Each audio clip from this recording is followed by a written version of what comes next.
Hello,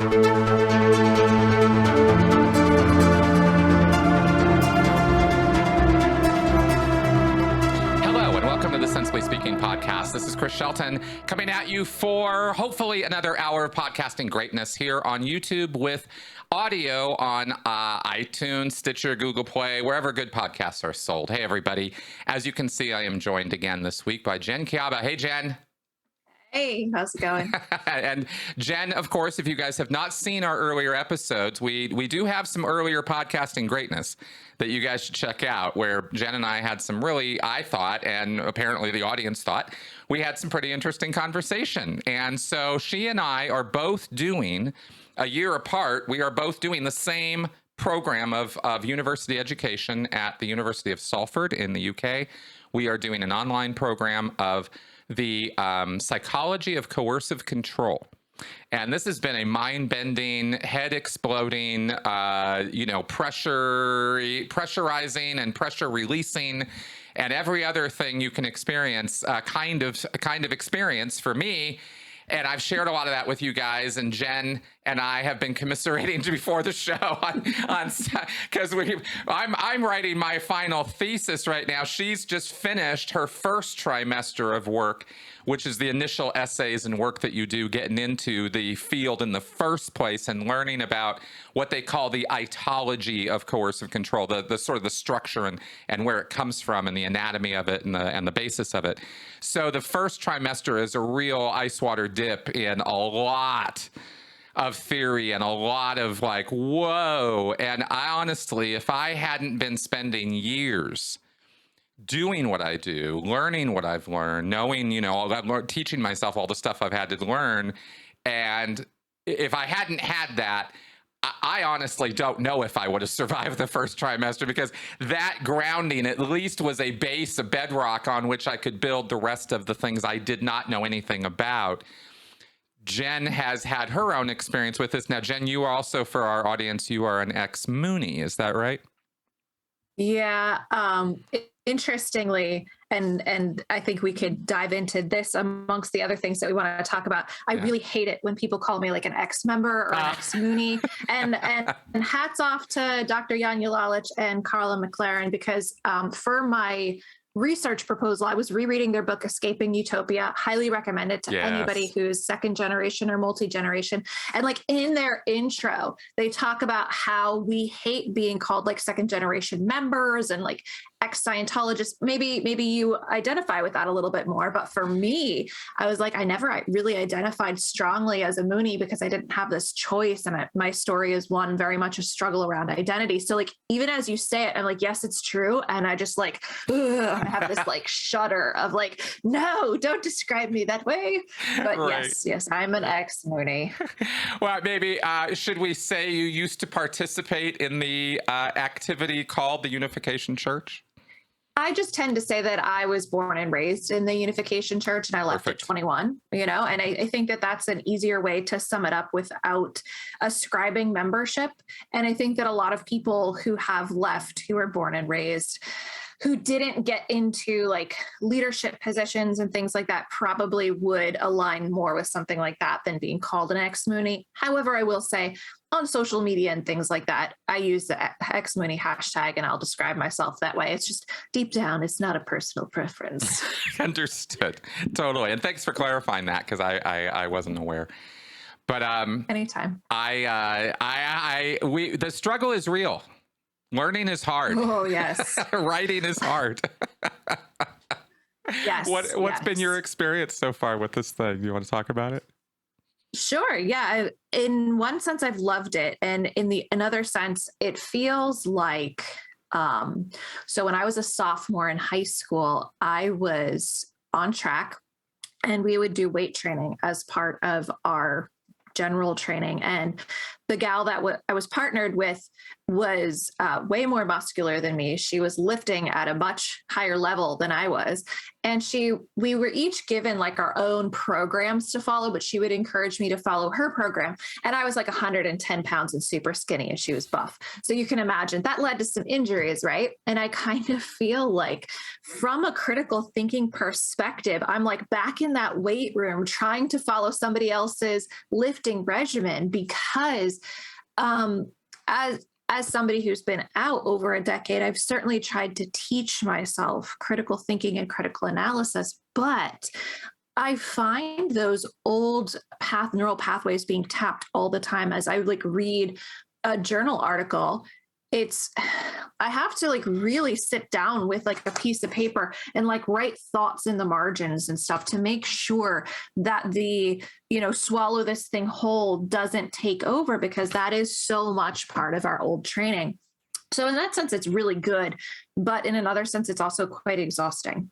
Yeah, big time. Did you have any kind of, because I'm finding in talking to you that there are whole swaths of the Unification Church experience that I'm just not aware of or don't know about. So if I ask silly questions, it's only for that reason. But was there any effort on the part of child raising, Unification members or Moonies, whatever, to is there any sort of here's how you learn, here's how to learn things, here's how you should go about education, anything, even if it's just everything from Moon is perfect and everybody else is full of shit and that's the only thing you need to learn? Or is there any kind of methodology to it? I don't think that Moon had a methodology in the way that Hubbard did. I do think that there are texts where he talks about the best way to learn, but Moon would talk about like the best way to learn would be out in nature, see the animals fucking, and that's how you learn about love kind of stuff, and you're like, so there wasn't a strong structure that I experienced. And I also found that there were different levels of expectation. So Moon's children all went to Harvard. A lot of the Korean leaders' children went to top tier Ivy schools. And the rest of us were just sort of SOL in terms of our education. And I think that there was this sort of sense that secular education didn't matter. I don't know that it was neglected for everybody. And I don't want to speak for all SGAs from the Unification Church, because part of my thesis is there's no homogenous experience within the Unification Church, especially within the second generation. But I went to several church schools. I tried out a couple of church schools as I was trying to figure out education as a child. And my experience in all of them was that they were very poorly structured. They were not accredited usually. And so it left me with this feeling that education was not that important. Again, unless you were part of like the leadership cohort. Interesting. That is interesting. Of course, Scientology has its whole study tech thing, but I was really curious where you were coming at this from. So you came into this, or you got through school with the idea that it really wasn't that big of a deal or not that important as a subject matter? So I say that as a sort of like broad experience. My personal family was a little bit weird in that. So a lot of people joined the Unification Church in the 70s and gave up their education. There were very few people who continued through college. It was very much encouraged for people to drop out. So both of my parents did drop out when they joined the church in the early 70s. However, both of my parents were rarities in that they finished their education within the church. My mother got her undergrad at University of Hawaii right before I was born. My father went all the way to getting his PhD. And so that was a very different perspective for me. My father is a noted scholar in international relations with North Korea, and there are a number of scholars in the Unification Church, most of whom went through the Unification Church Theological Seminary in Barrytown, New York. So having scholars was important to Moon to sort of further the Moon agenda. But that doesn't necessarily mean that the second generation as a whole, I think, were supported in education. There was very much an expectation in my family that I personally got straight A's. It wasn't applied to my 4 other siblings, but I was supposed to set the example. And I think that my mother wanted me to get a full ride to something like Stanford. She would sort of try to get us to say these mantras in the car and stuff when we were driving. And she would joke around that she wanted me to be a rocket scientist. So my family of origin experience, I think, is very different from like the sort of overall moon experience. But I would still say that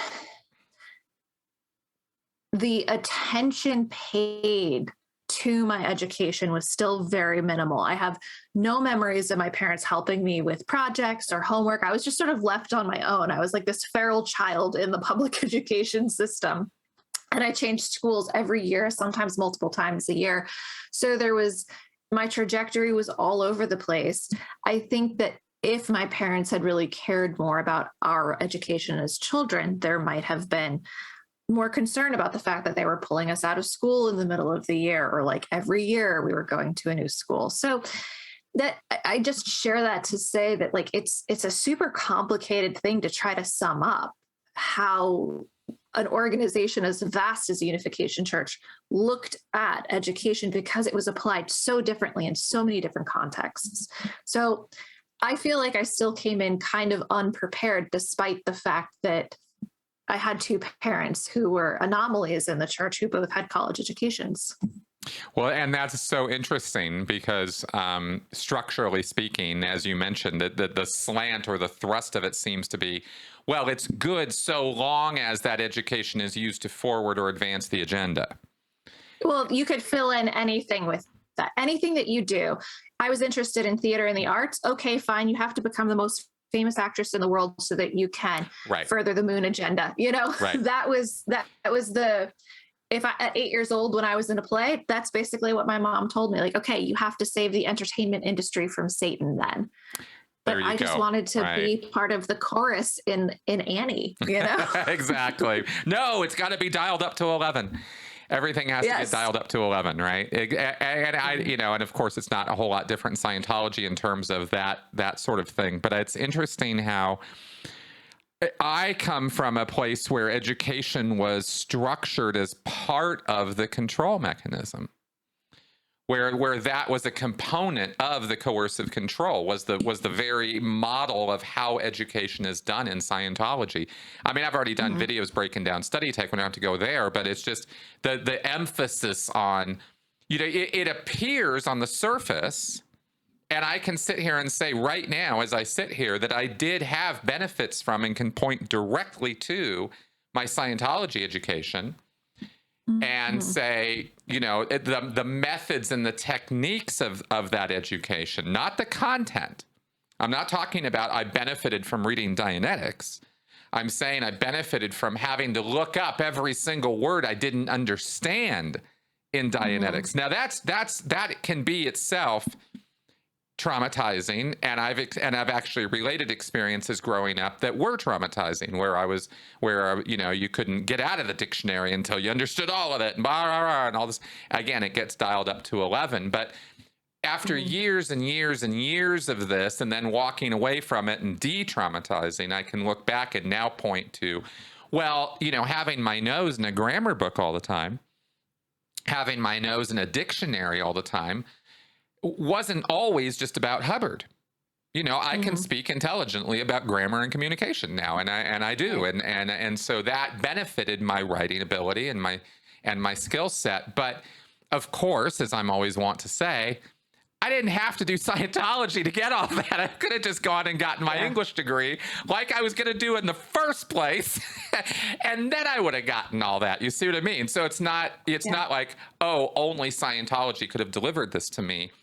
But because they're so extensive and emphatic about the structure of communication and the words and the meaning of words, you do tend to get a little bit more of a base of understanding of stuff, of your language at least, as a Scientologist. Now, the funny thing is, then there's all these curves entered into it, with the methods that are used in study in Scientology to fuck you over.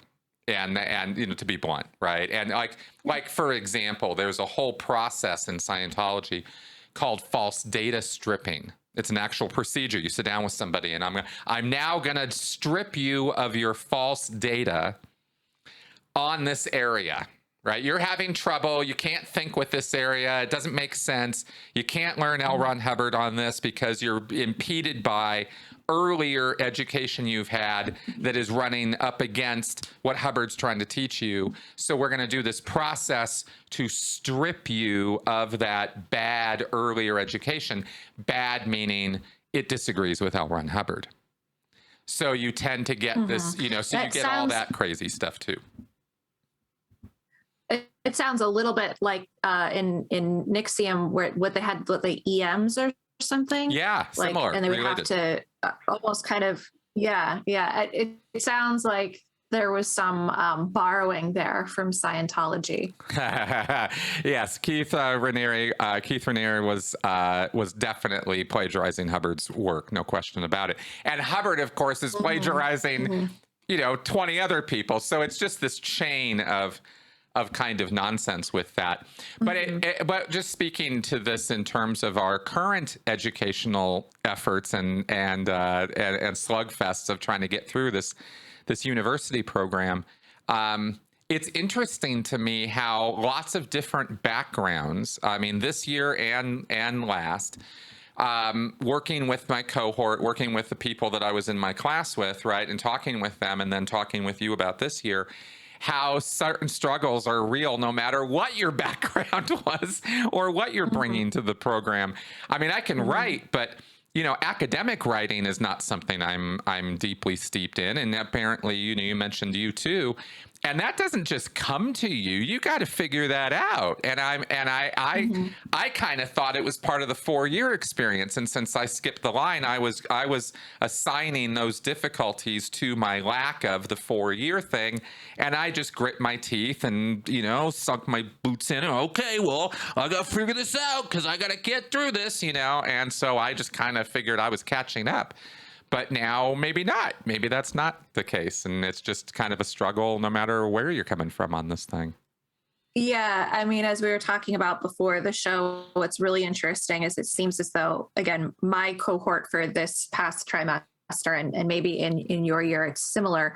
There are people from cult backgrounds, and there's a lot of people who have come out of domestic violence situations that are now doing these studies. And many of the people that I've talked to who have the domestic violence background, they're, women who come out of these battering relationships who have then gone into working with victims as well. And so this master's program is adding to their store of knowledge. But based on the WhatsApp chat that our class is in, it does seem like the struggle is real universally.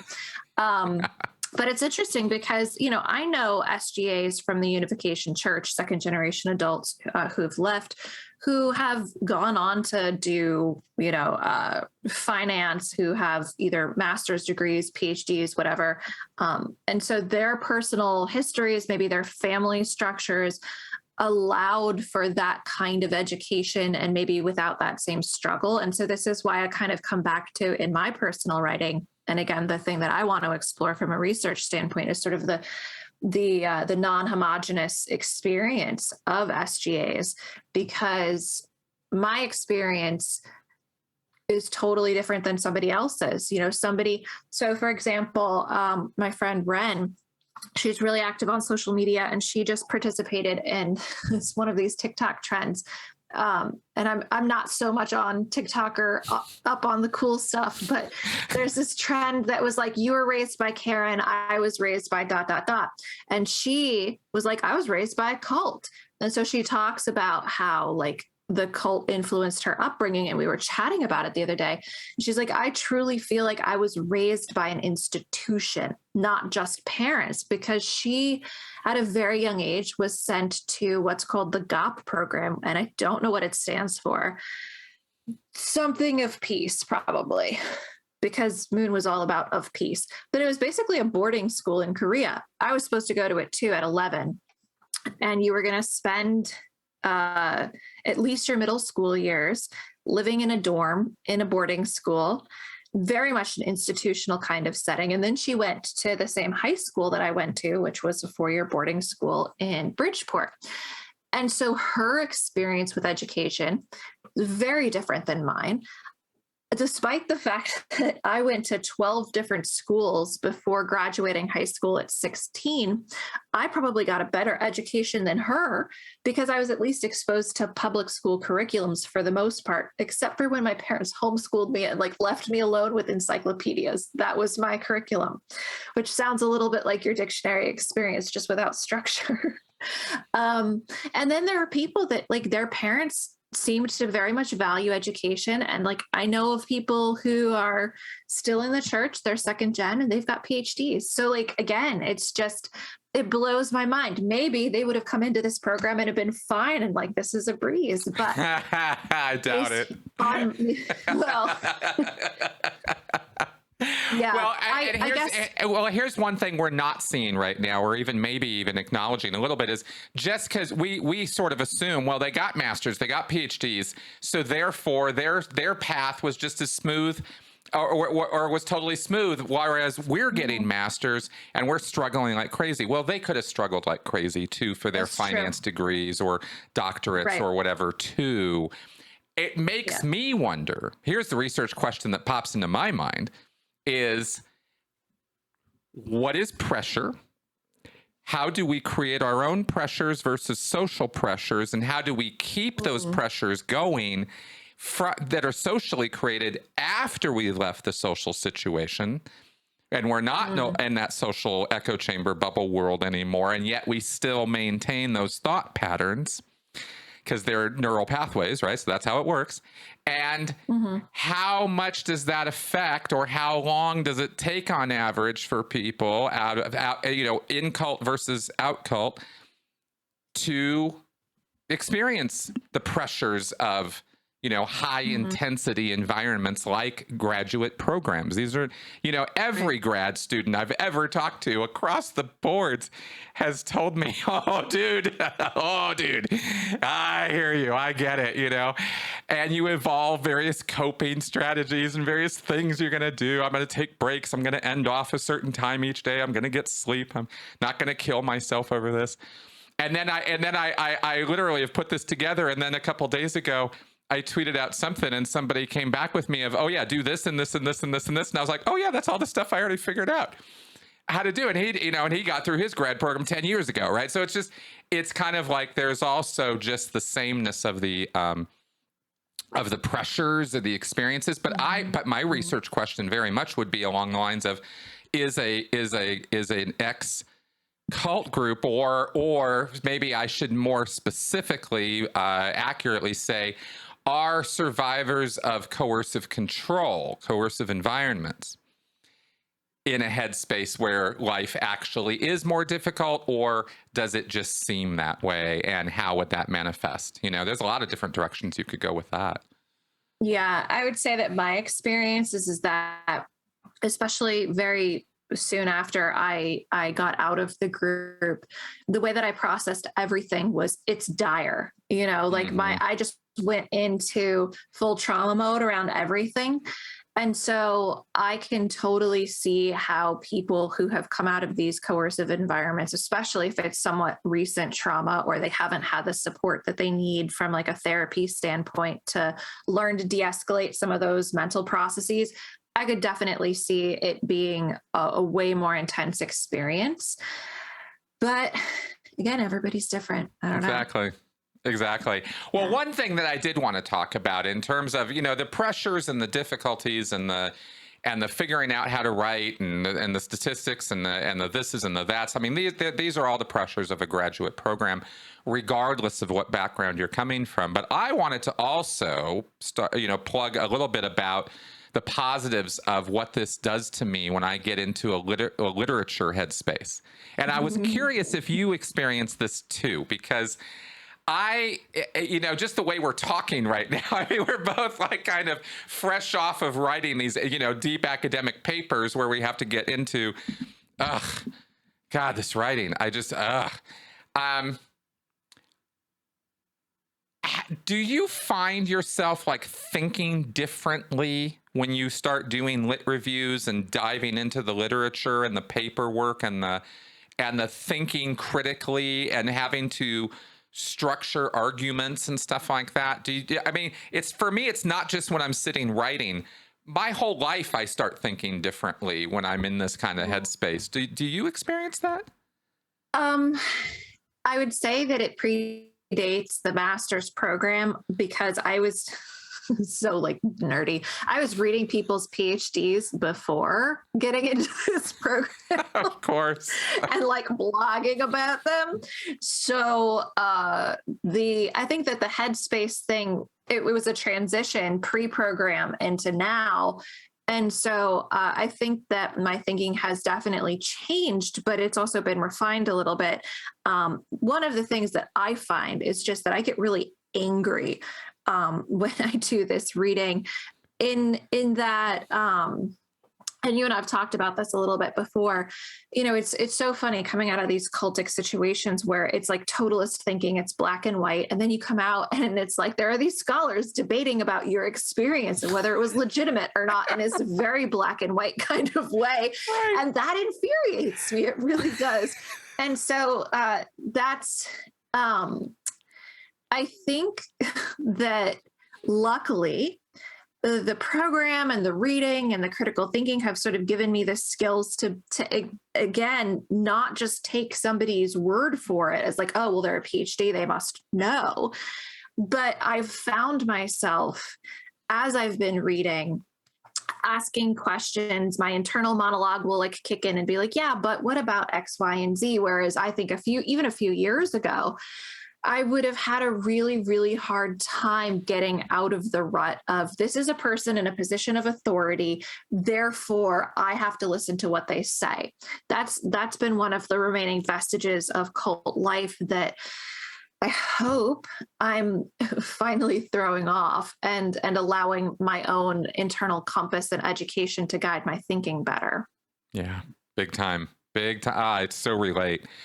I have a couple different things happen to me when I start really engaging with the literature and thinking more deeply with these kind of topics. And this is and by these topics, I mean the interesting thing about doing literature reviews and real research, like we're talking about, like, you know, you're diving into stuff, you're going through statistics, you're going through data, you're not just reading people's conclusions and thinking you know something. It's really diving into all of it. And that's what academia demands of you. And that's basically the essence of it as I see it. And I love it. I love it. I love learning stuff and I love thinking and engaging deeply with material.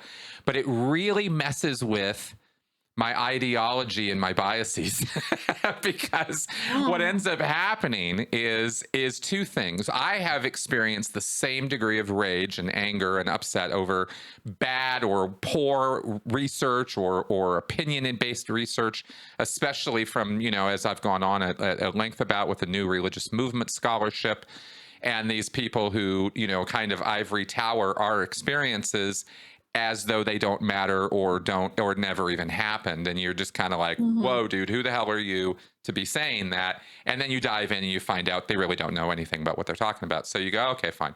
I'm in that space right now. Yeah, totally get that. Oh my God. So believe me, so am I. And I had engaged, my earlier engagement with academia had been that, and I had done some videos breaking down their academic work, and I was not yet trained in anything. I didn't know shit about academia. So I would laugh at the fact that they would cite themselves and stuff like that. Well, there's actually nothing wrong with that, but I didn't understand how all that stuff worked. So some of my criticism was off, but for the most part, I think I still nailed it, even on review of looking back on it now. But where I was going with this is I get into a couple of different kind of places. I get into this like infuriated, mad, and academically so. Like I can actually rigorously challenge their entire argument. It's not just, I don't like this guy because he disagrees with me. It's like, I'm looking at their arguments. I'm looking at what they write. I'm going, no, that's wrong, and that's wrong, and that's wrong. And I can actually take this guy apart with this. And it's not about the personality. It's about the work. And that's a good place to get to when you're doing this kind of thing. So, and that's kind of where I'm going, is I'm able to, I start thinking differently. I stop thinking about personalities, and I start thinking about the work. And it feels more substantive. It feels more like I'm engaging with deeper ideas, and it's not just the war of celebrity or personalities or opinions, right? Which is what celebrity media is about, and seems to be what a lot of mainstream media is about. They don't engage deeply with stuff. It's all very surface level stuff. So there's that angle to it.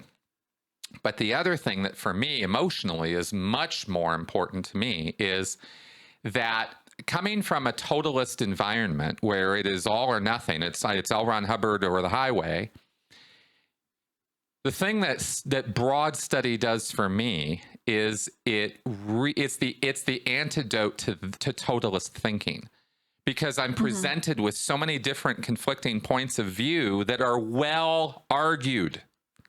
Yeah, absolutely. Even if, I mean, bad scholarship is not well argued, and that's the easiest stuff to tromp on. But good scholarship exists in spades. There's plenty of it across lots and lots of topics. And by engaging with that, I find myself realizing that it's harder to hold on to totalist thinking. It's harder to stay stuck in a silo. Oh, absolutely. Like, I don't know if this shows up backwards or not based on my camera. Cult Wars in Historical Perspective. Yeah. It's an informed book, right? This is Dr. Eileen Barker's charity, right? She was paid by the Moonies to do studies on the Moonies.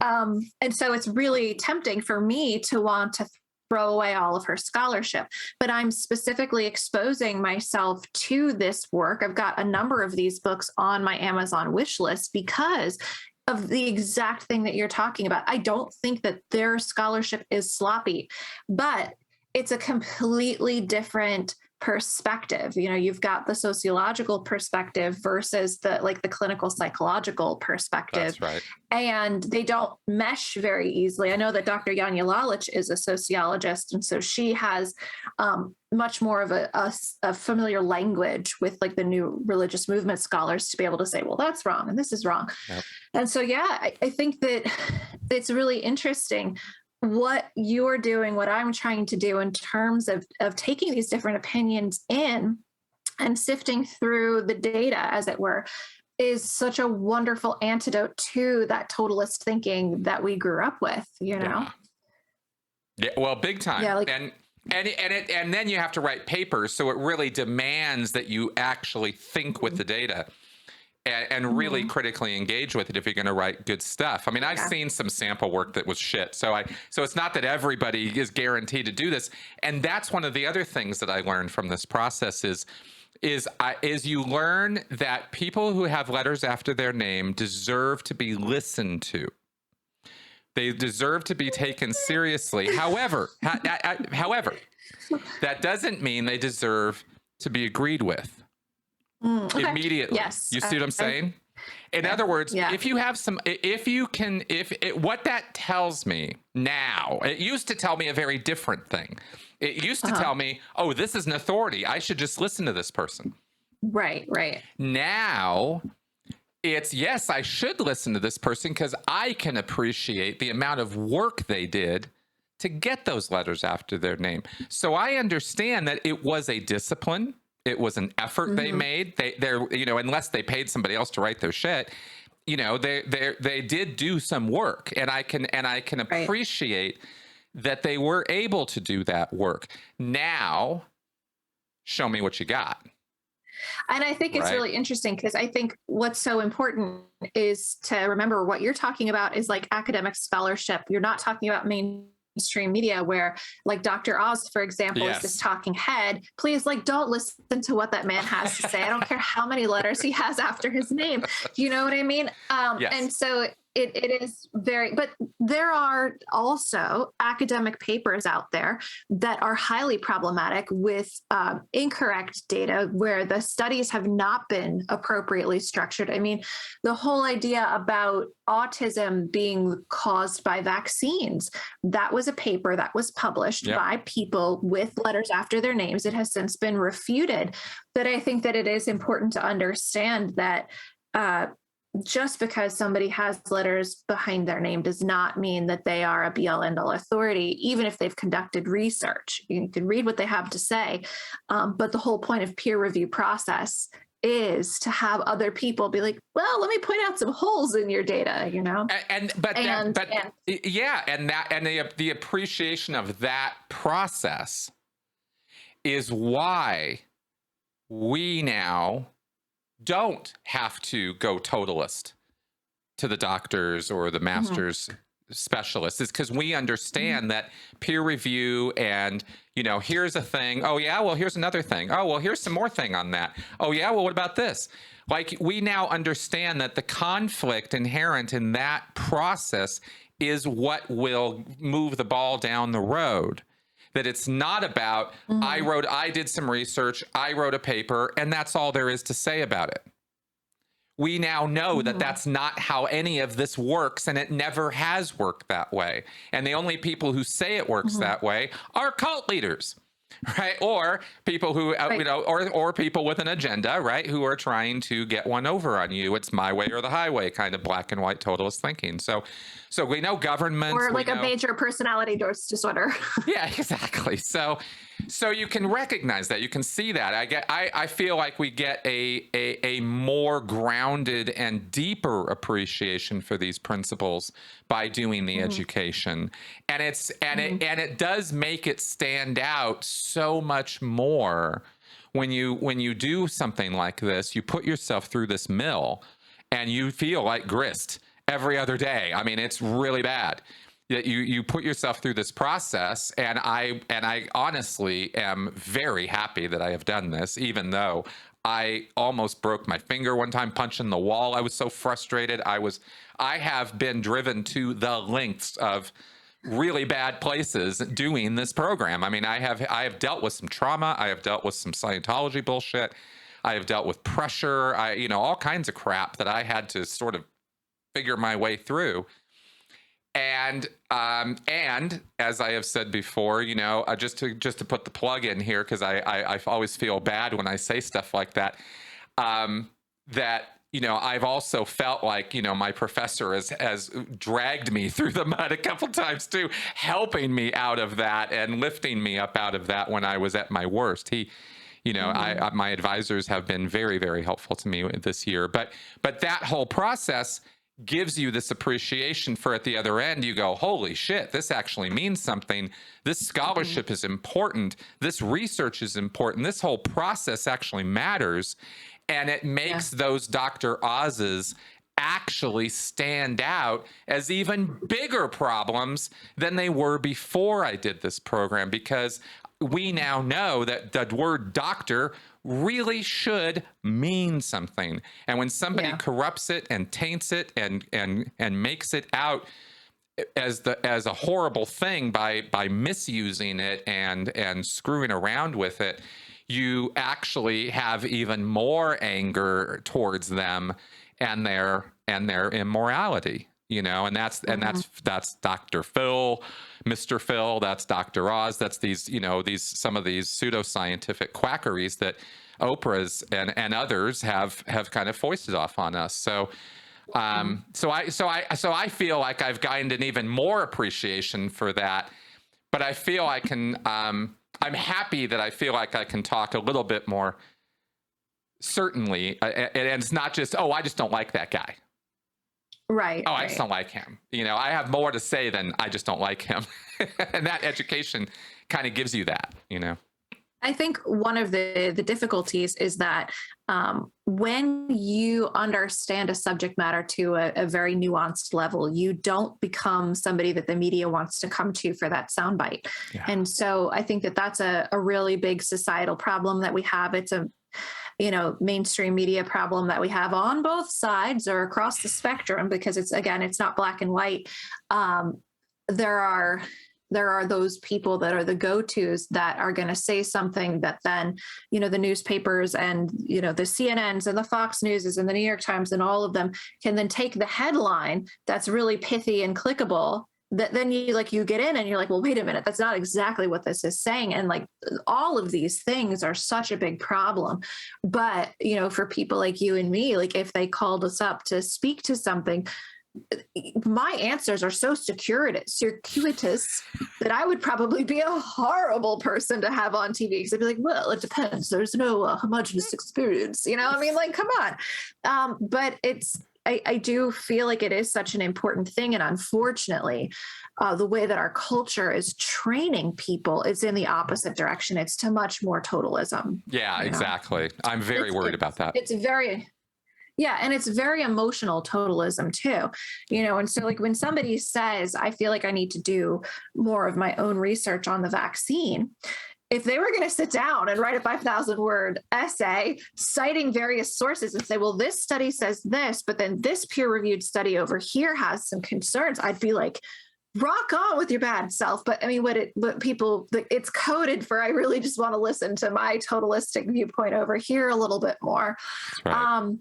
But otherwise, I would say, yeah, do your own research. It's such an empowering experience. But again, the training of our society is not that. And it is not empowering people to think critically about things. Exactly. And that's something we've really got to solve. That's a problem we got to solve. And it's a lot of people have been working on that problem for a long time. So it's not that nothing's being done about this, but we have a big society with a lot of moving parts, and trying to get heard in this media frenzy, nonsensical culture we live in now with the internet is very, very hard. You can have very sensible messages. You can put a podcast together with lots of sensible speaking going on in it. And, you're only going to get so many people who are going to hear you or listen to you or forward your message. So you got to do the best you can and hope for the best. But it is really, my point is, it's a group effort. It's going to take a lot of us doing this, a lot of us doing this to turn this tide. And I want to say, to reveal more of my nerddom, I've been reading Anthony Trollope's The Way That We Live Now. I'm rereading it because now that I'm done with my term, this is like my recreational reading. It's like 600 pages of a fictionalized story taking place in the 1870s in Britain. And it's like, if you were reading this in 2016, so pre like January 6th and all that, you'd be like, is this a 19th century Trump? Because he's this like the main character, Melmont, he is this like bombastic merchant who has this very shady past, who nobody really knows like where he got his money from, if he really is as rich as he says that he is. And he starts courting all of these people in the aristocracy, and then he decides that he's going to run for parliament.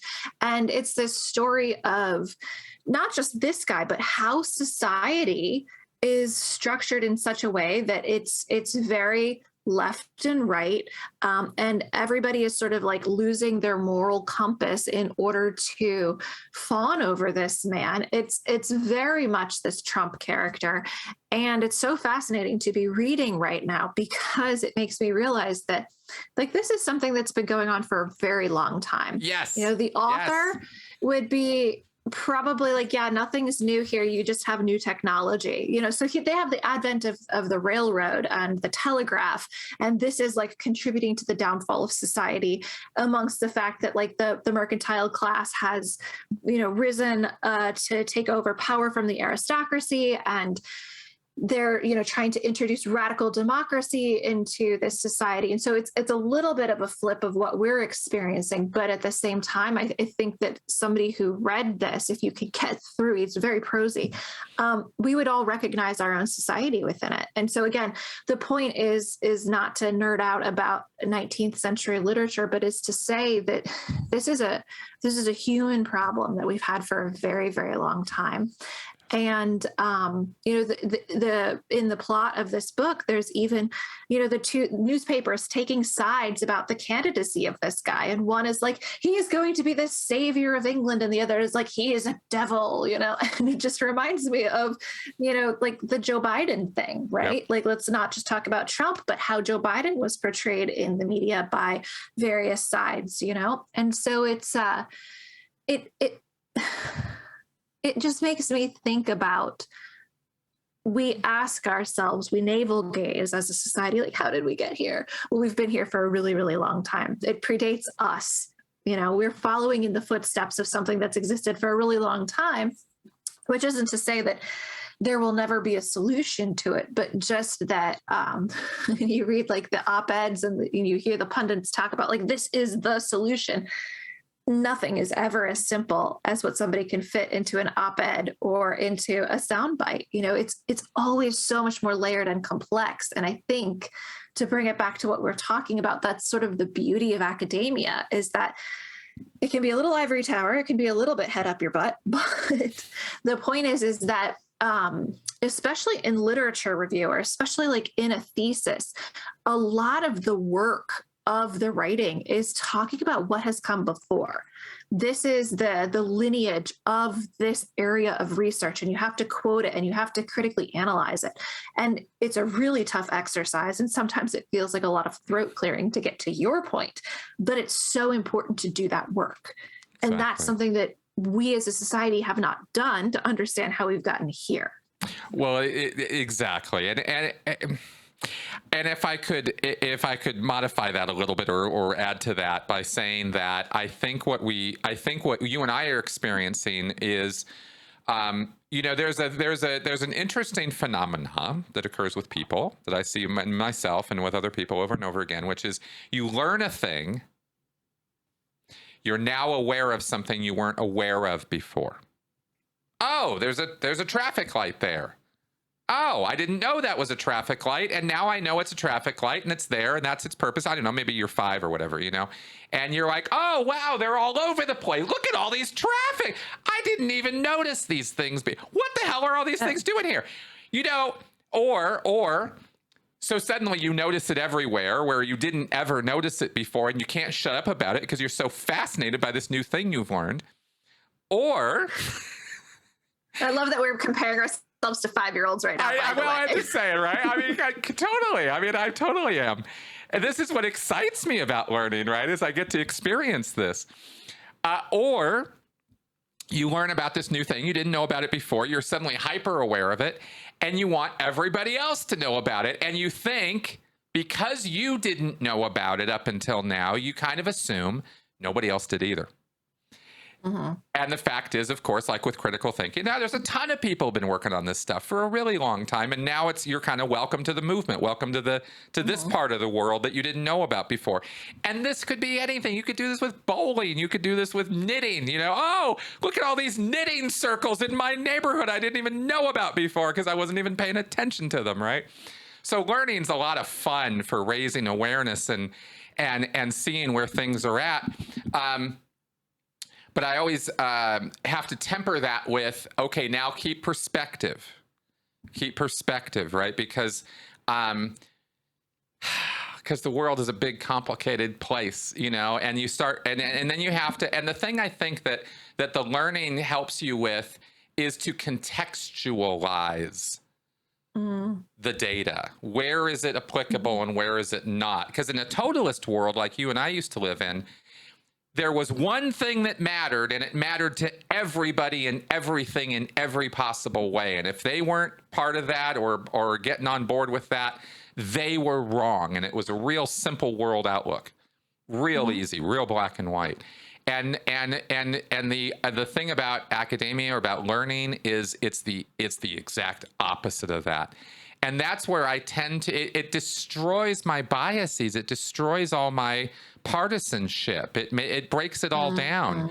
And it makes me realize that, you know, when you have to, like you were saying with reading Eileen Barker, who is, you know, yeah, definitely somebody that is on my, you know, shit list. Same with Gordon Melton. Here's a guy who's been a hardcore Scientology apologist and advocate in academia, in the academic world, for decades. The guy has just been a total shill. And I have to engage with his work because I got a quote from it. I got to cite it in my work. He's one of the only people who has written about, you know, some specific things in Scientology, the RPF. So I have to talk about him, which means I have to read his stuff. And guess what? His stuff is shit, but I still have to engage with it. I can't just go, oh, it's shit, you know, and Right. just, you know, and because you have to go through that process, if you invest in it, if you really kind of go, okay, what am I, you know, let's learn something from this. Let's make this something positive. You walk away with I don't know, I walk away feeling,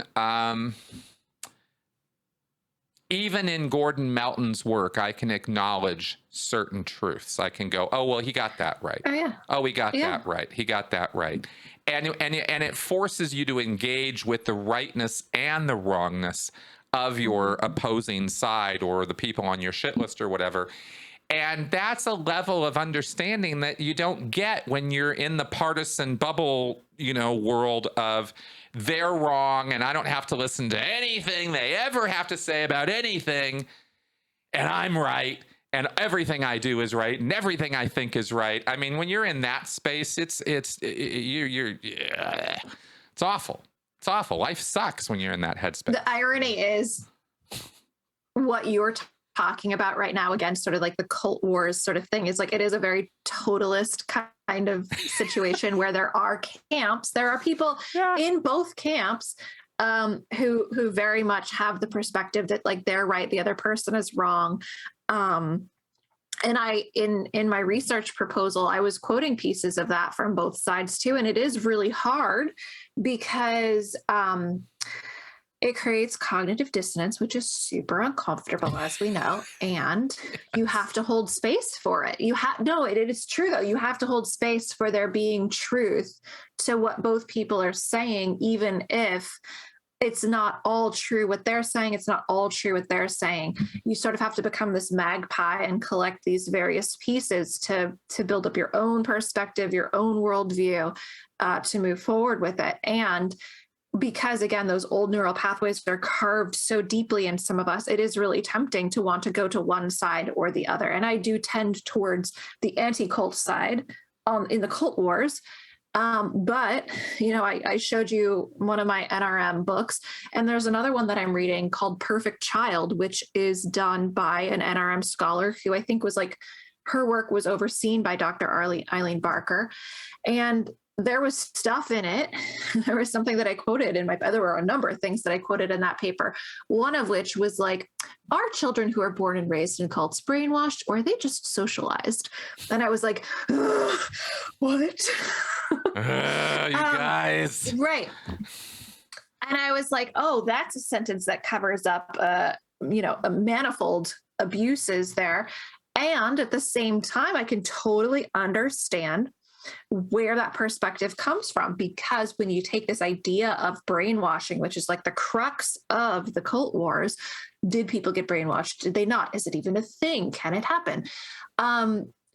Children who are raised in an environment do not have a preconceived notion of a world to brainwash them into. They are indeed socialized. However, if we take the word brainwashing and substitute thought reform, right?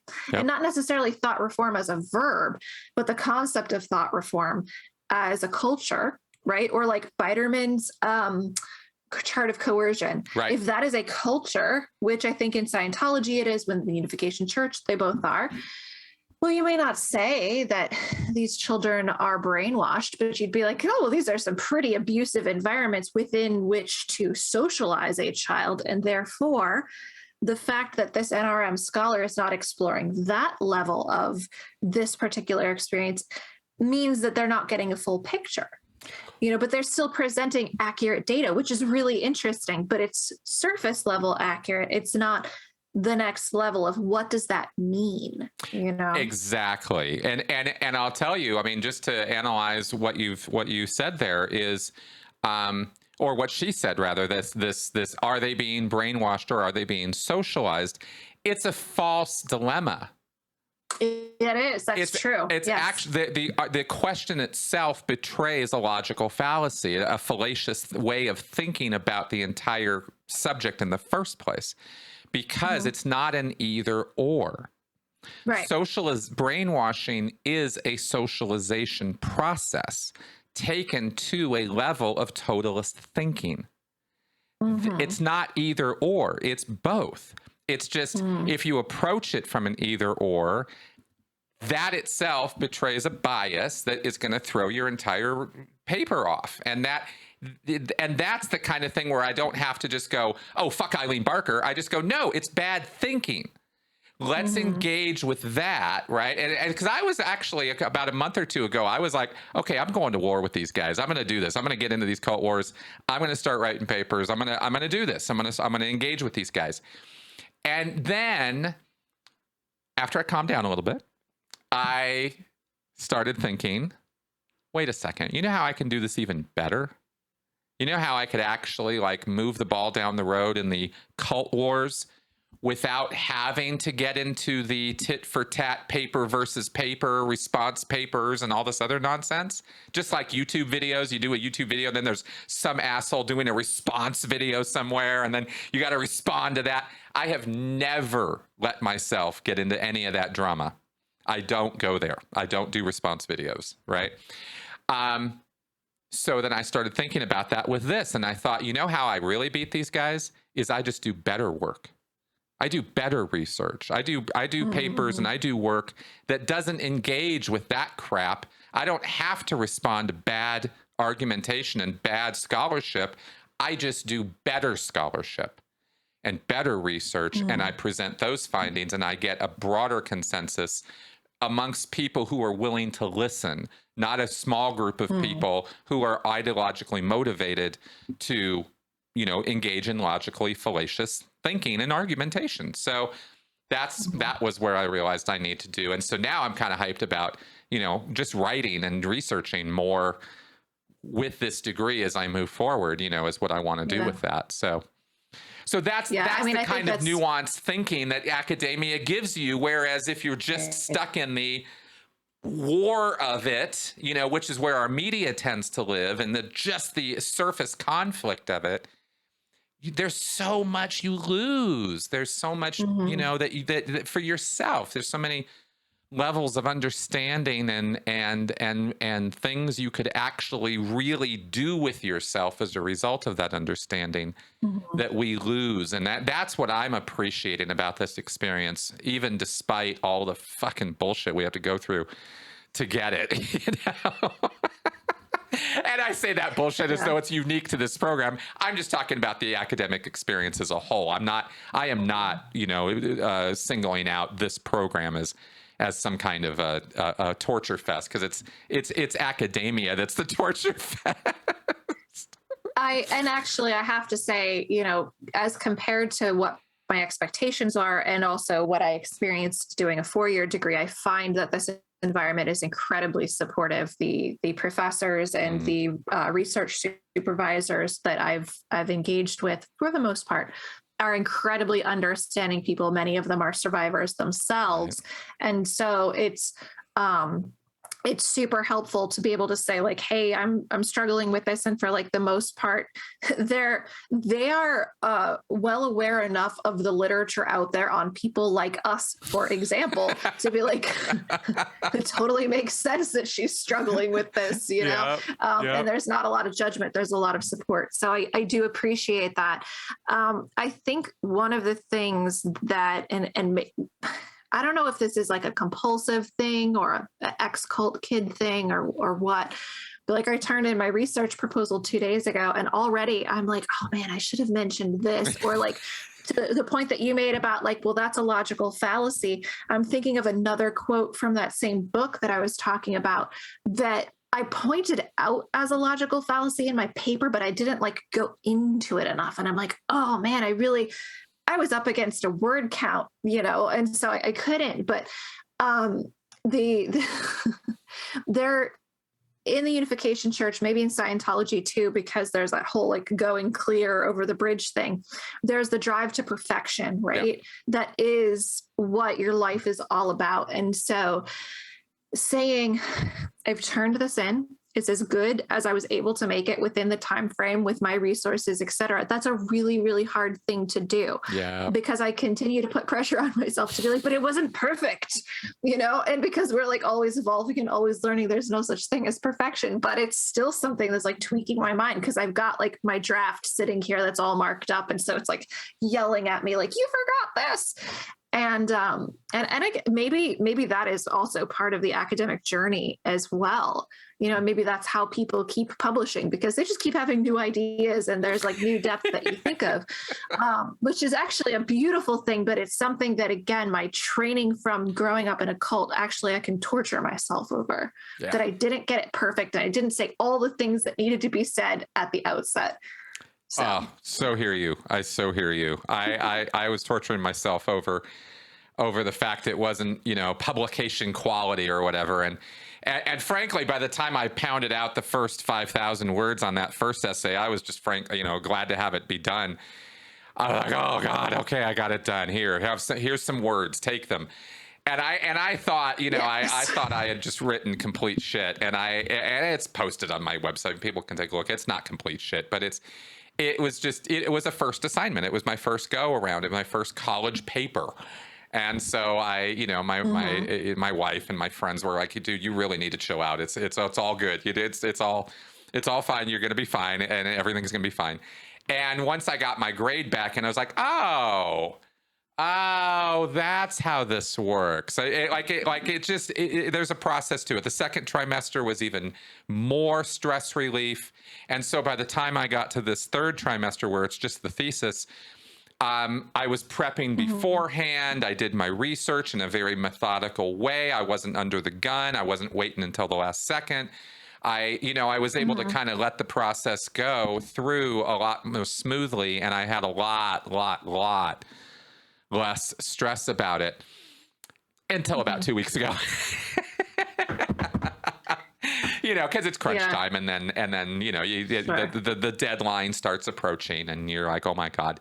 But I don't know that for me, I've tried to actually talking with you, talking with the advisors, talking with the other students, and the environment of support. I did not expect, and was very pleasantly surprised that there was support from every angle, every turn I went to, whether it was another student, whether it was my professor, whether it was a advisor, it was always supportive. And that really shocked me because I was expecting a sink or swim approach. I honestly was. Yeah, I really didn't think I was going to get the help I got, and I would not have made it through without that. So I very, very, very much appreciate the care that they've brought to that. But I don't know how unusual that is in the big wide world of academia at this point. I just have my own experience with it, but it was good. But man, it really just broadens your mind, doesn't it?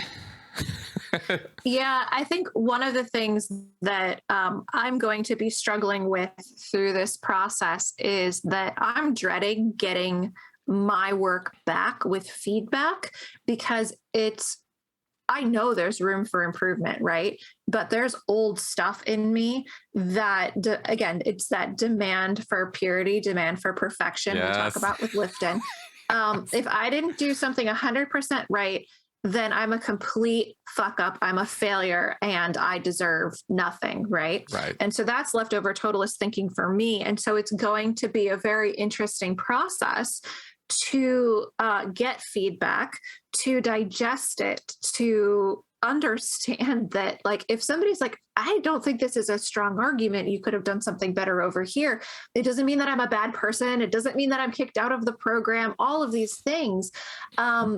And like maybe non-cult people struggle with that too. And if so, like I'd love to hear people's experiences around it. I just think that it's so amplified in our minds because of how we were socialized and brainwashed, that everything that is not meeting somebody else's subjective standard of perfection means that we're a complete failure. That's something that has been an ongoing process for me. And because academia is relatively new in that regard, it's going to be interesting to see how I process it.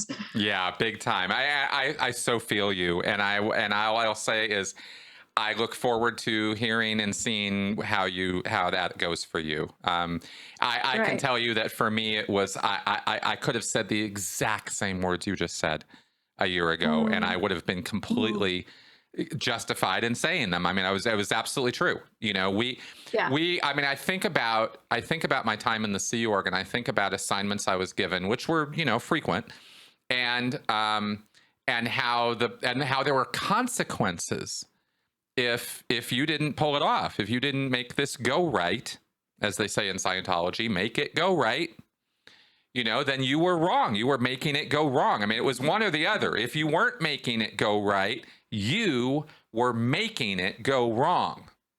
Mm-hmm. So either way, it's your intention that's driving this thing, right? And that's the little barbed, spear that they stick in your heart every single time. Is it's all about whether, it's what you want. If this is a bad outcome, it's because you wanted a bad outcome.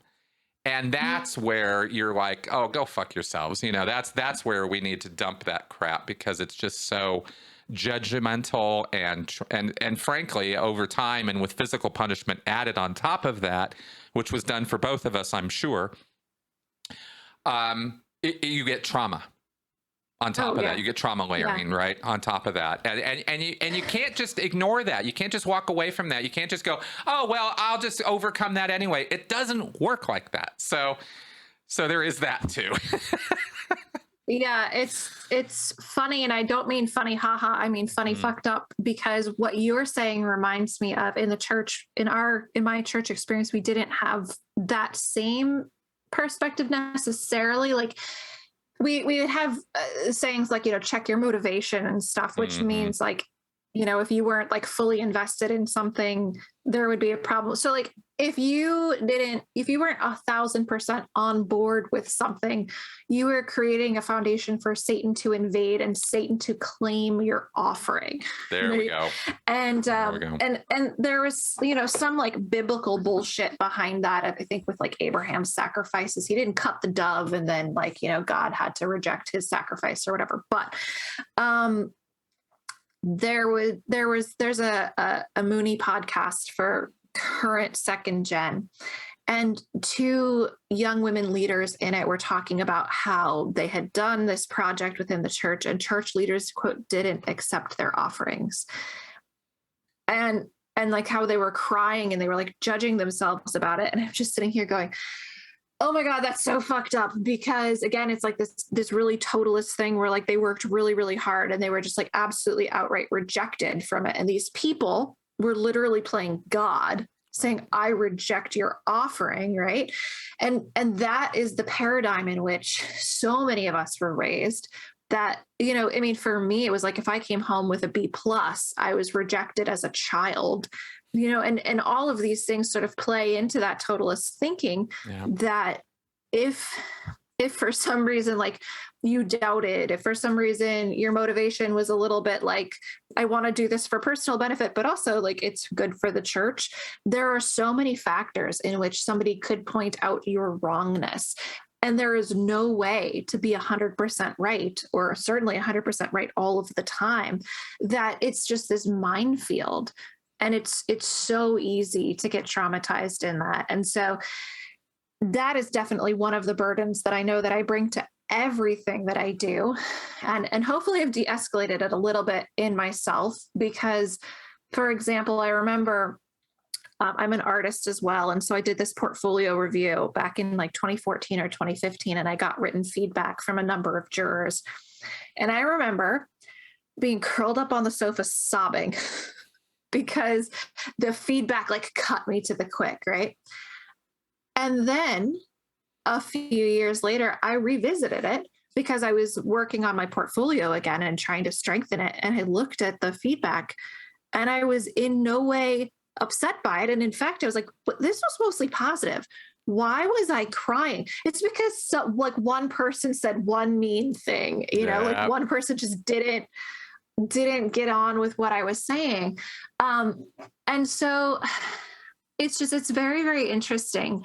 I think that it's a learned thing for us to self-validate a little bit. Yep. And when we're in a new environment like this, it's very, very vulnerable. And so, yeah, I'm just like, I'm in that vulnerable space again, and I'm just sort of acknowledging it, that it's interesting. And I know that everybody goes through this to some degree. Yeah. You know, we all want validation. But again, I'm just pointing out the extreme of it in this case. Big time. So big time.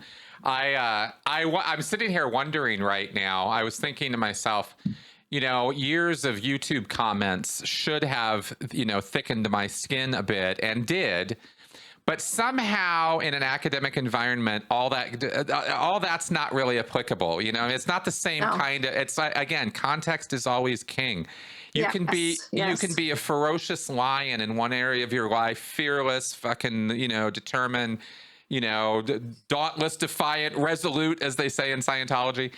But then another area of your life, you're just a little mouse, you know, you just like, you know, this splinter, it hurts, you know, whatever. Right. So it really is funny how one thing doesn't necessarily prep you for another. It doesn't really work that way. You want it to, you think it should, but it doesn't. I was on pins and needles. I mean, I was like, what's the feedback going to be? What are my grades going to, I was just, freaking out, man, freaking out.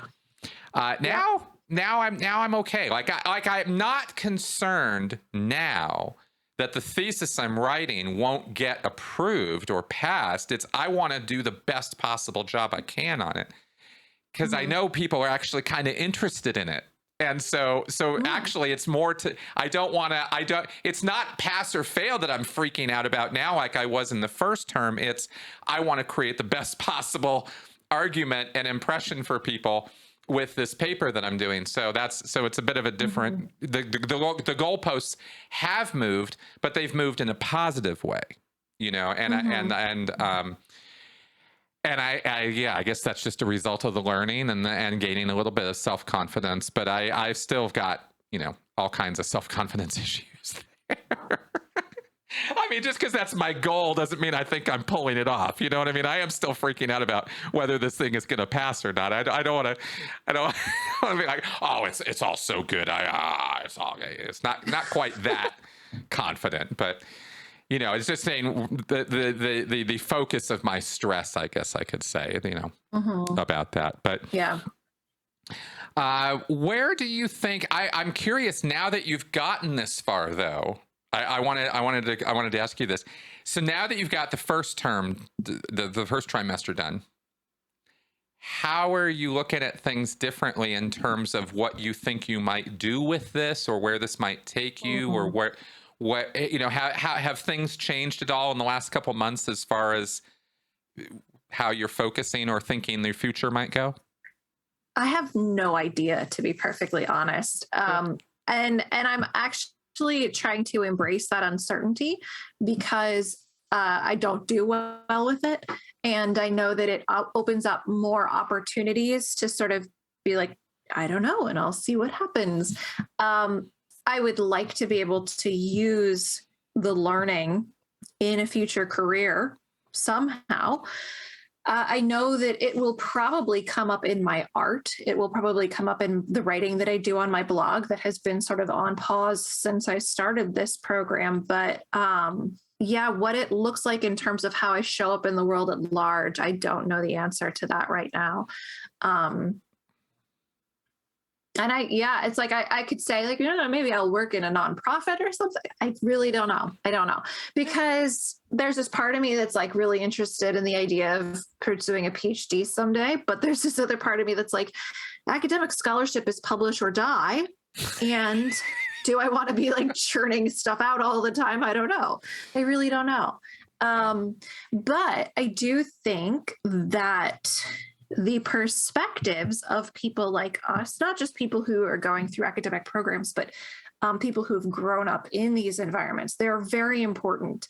And that's something that I've tried to amplify with my artwork, something that I've tried to sort of clarify with my previous writings. And so I think that that's something that no matter which direction I will go in, that will continue to be a guiding light for me.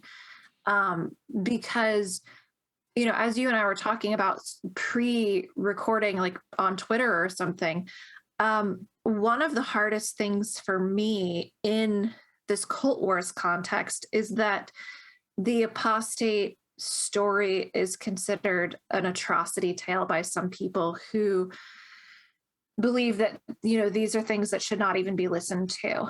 Yeah. And you had sent me an article kind of refuting that idea, but also quoting the scholars that sort of originated this idea. I think it was Bromley and Shoup who came up with that sort of idea.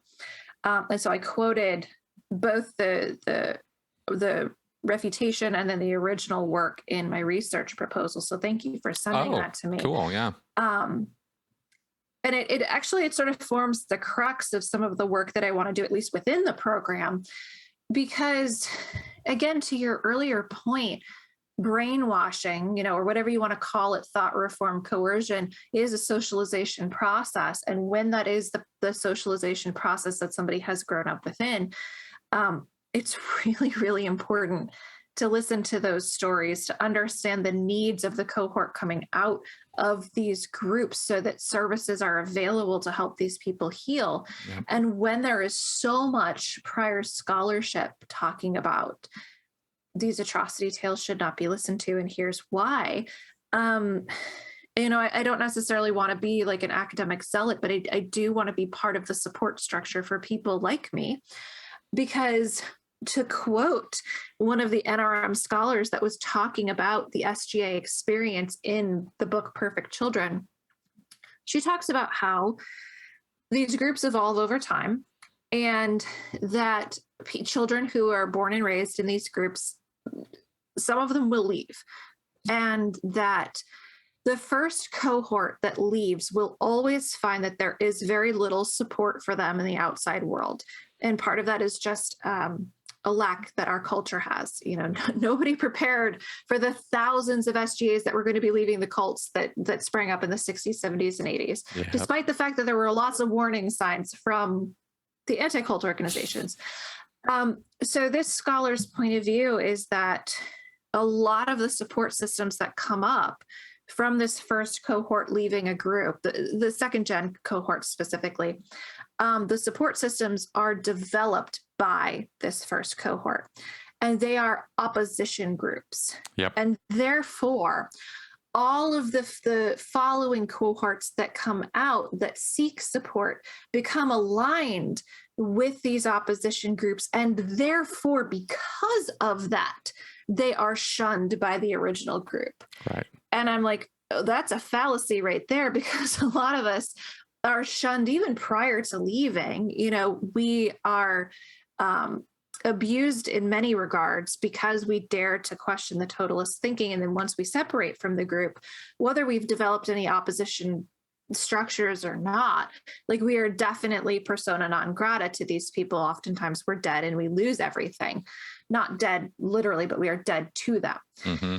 And so, you know, when I read scholarship like that, I'm like, that's a fundamentally flawed academia right there. And it's creating more problems for people like us when we leave, because what it's doing is exactly supporting the sort of Bromley and Shoup thesis that you can't trust anything that these first gen are saying because they've been deprogrammed and they've had access to anti-cult organizations that have shaped their narratives in a very specific way. Yep. And so I don't want second, third, you know, multi-gen kids coming out of these groups to feel like they have to carry the burden of that academic perspective, and maybe most people are completely unaware of the academic perspective, and that's Right. awesome. But it does inform court proceedings. It informs the kinds of social services that are available, the kind of government funding for things. And I guess that I've answered your question without really having a structure for like what it looks like in the world. I'm very passionate about belief survivors, Exactly. because it's like, to me, it's like taking, let's talk about like domestic violence victims.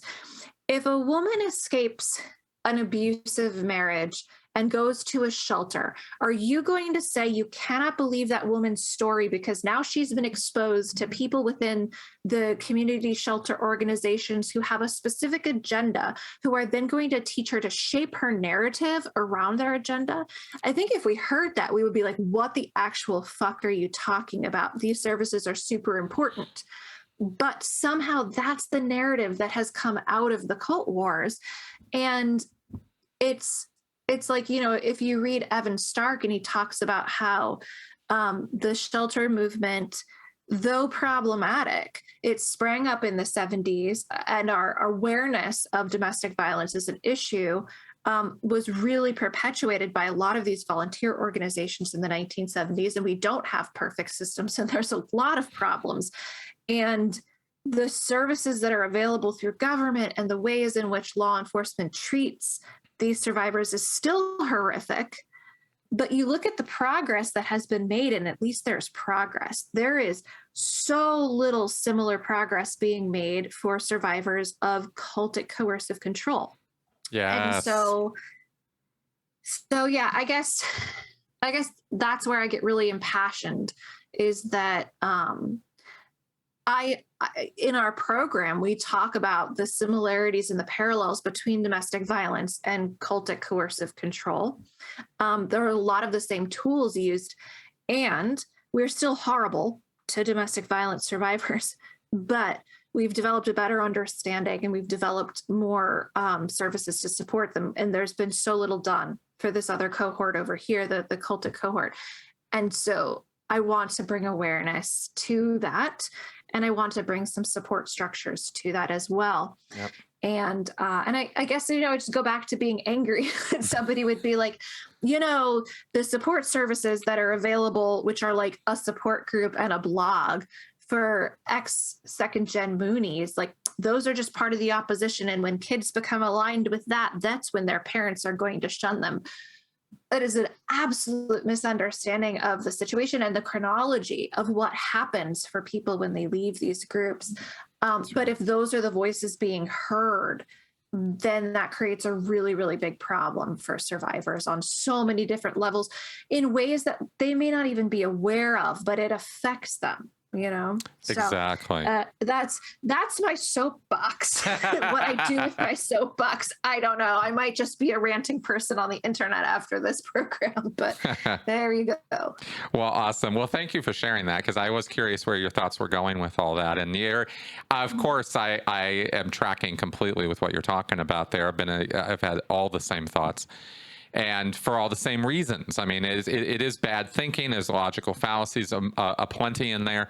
The problem is that, like Scientology treats psychiatry, where, ECT or drugs or other activities have occurred in the past in the world of psychiatry that were abusive and were awful.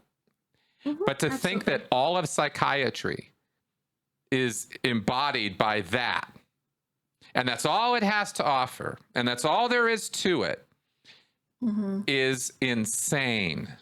That's so not reality that it's actually an insane version of reality, because it's so wrong. And that's exactly what Brian Wilson and Bromberg and these other guys did, is they perpetuated that level of wrong reality on sociology and on religious studies in those two fields. And so some of the reading that I've done is actually done by psychiatrists and psychologists who, so Mark Gallanter, I think is how you pronounce his name. I think I read 4 or 5 studies of his done between 1979 and like 1984. They were done on the Moonies specifically with cult cooperation, and it was all qualitative data, no quantitative data, excuse me. My brain's a little fried after having gotten, through the term. So it was numbers based. It was numbers. All numbers based. Yeah. Numbers based. People were taking these surveys, and the surveys were developed based on a number of different approved models. Some of them were experimental models, but the point is, his thesis was that cult involvement with the Unification Church specifically actually helped lower neurotic stress for converts. So this is actually a healthy affiliation for these people. And that, the fact that they were like subjected to what I consider labor trafficking, not really a problem. The fact that they were married to people that they didn't know didn't seem to affect them. Therefore, ergo, the data is here. This is not a harmful organization. Well, of course, all of my margin notes are like, well, you're not really taking into account the fact that these people have been socialized to speak about their former lives in ways that, like, this was the atrocious before time, and now I'm so much happier because I'm in the cult, and so like these things weren't taken into consideration in the data. And so I guess all of this is to say that it's not just a problem in sociology, it's a problem in many different spheres. And so I think your point was more like these organizations, the Unification Church and Scientology, they demonize psychology and they demonize psychiatry, probably because these are avenues for people to actually get real help. And so if you demonize avenues of healthy exit for people, it's easier to control them. But my point that I was sort of extrapolating on is like, yeah, there's so much shit that these poor survivors have to deal with in terms of like the culture that they're coming out of, which biases them against getting the help that they need. And then there's the academics that are also creating these biases to make it so that there's less help available, if that makes sense. Well, that's exactly the point. Yeah. And let me reiterate something just to make sure I've made my point clear about the psychiatry thing, because what I was trying to do was draw an analogy of the bad logic of it, the bad argumentation of it. Brian R. Wilson and these other guys, right? I mean, I keep going to Wilson because that's where it started with the whole the sectarian studies and sociology thing. He was the thought leader that Bromley and Shoup and everybody else followed along with, and contributed to and created their own ideas on it. It's not all just that this is all Wilson's brainchild. I'm just saying that's where this whole thing starts. And they have villainized the entire anti-cult industry, just like Scientology has villainized all of psychiatry. It's black and white thinking writ large. Yeah. And that's, again, the logical fallacy at the base of the whole thing is you can look at these arguments and you go, no, this argument's wrong because the entire basis on which it's based is a generalization. You're saying, Mr. Wilson, Mr. Shoup, Mr. Bromley, and all you other guys, you're saying every ex-member has a uniform experience of being brainwashed after they leave their cult, and that's why they speak out against it, is because the anti-cult guys got hold of them. And you're saying that we can't listen to any of them because all of them have been tainted by this corruption of this anti-cult intervention industry, which has sprung up, to kidnap people. And this was all back in the goddamn 80s. This isn't even relevant now. Nobody does that anymore. It hasn't for 30 years. But these guys won't shut up about it. And I was paralleling that with the same way that Scientology won't shut up about psychiatry. And they're both completely wrong about, the substance of the argument is actually in error because it's a broad generality as an argument. Yeah. There are two things that I thought of as you were saying that. One is that I do want to just say, I have talked to various thought leaders in the anti-cult movement who are similarly totalistic in their thinking and think that the NRM scholars have nothing to contribute. And Yes. I do not agree with that. Me so too. there is that. Me too. And what you just pointed out about the specifically, Wilson, Bromley, Shoup, basically what they were asserting, which I find hilarious in a really dark kind of way, is that anti-cult organizations, deprogrammers, brainwash people. They brainwash people, and that's how you're getting these atrocity tales. In fact, like, I think this is a draft of my research proposal that's still sitting here that hasn't gone in the garbage yet. And I think I quoted something around it because I was talking about that specific problem, and now I can't find it because, of course, all the words blur now that I'm on the spot. Oh no, I found it. Look at this. Bromley and Shoup acknowledge their opposition to deprogramming partially influenced their conclusion. They say, coercive deprogramming was marked by abducting and detaining members of cults against their will, haranguing them for extended periods of time under emotionally charged conditions, and then achieving in such individuals rapid redefinitions of their former religious experiences and beliefs that culminated in their apostasy.